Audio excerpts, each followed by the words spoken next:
Master Jet reality check na pareho lang pala ang alam natin because alam ko rin naman ang current scenario. Of course, alam ko rin ang mga legal basis. I thought kasi meron kang connection sa central office kasi all DepEd concerns ang binablog mo. Wala pala. Para po ito sa mga nakasubaybay sa atin pong social media accounts at maging sa Facebook na rin po at sa YouTube na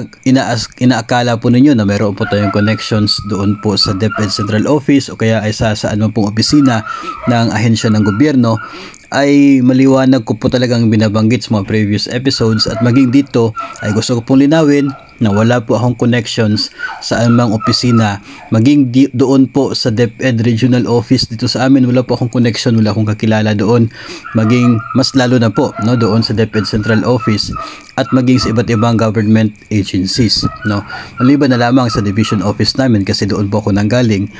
just this year, until this year. Pero gusto ko lamang pong ibahagi sa inyo na yung naging contents po natin dito is nakabase sa kung ano po yung mga current na mga legalidad, mga terms and conditions published, at gusto ko pong itong ibahagi sa inyo especially para po doon sa mga wala pong panahon para mag-research, walang panahon para intindihin yung mga bagay-bagay na yon.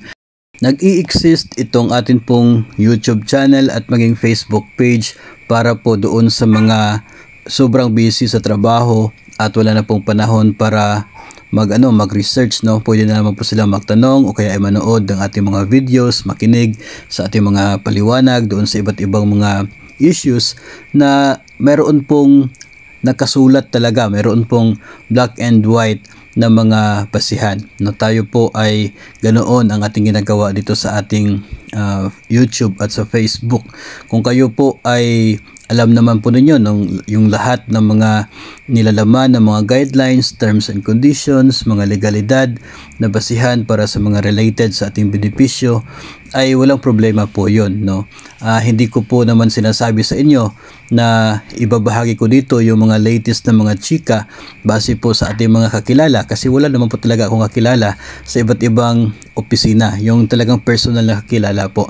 So ito po ay gusto ko maging malinaw kasi baka ilan sa inyo ay umaasa na mayroon tayong mga connections, So yung realidad po is wala tayong connection, and I think hindi naman po problema kung wala po tayong connections doon po sa central office o kaya ay maging doon sa GSIS, sa Pag-ibig o saan man, I guess wala naman pong problema kasi yung mga kino-content po natin is base lang naman po doon sa mga kung ano po yung mga nakapublish, na mahirap po kasi na ma-share sa iba o sa inyo yung mga impormasyon na hindi pa naman po official kasi maaaring pinapaasa ko po kayo. Mahirap po kasi kung magbabahagi tayo sa inyo ng mga impormasyon na hindi pa po official kasi ang mangyayari po dyan ay posibleng maging part tayo doon sa mga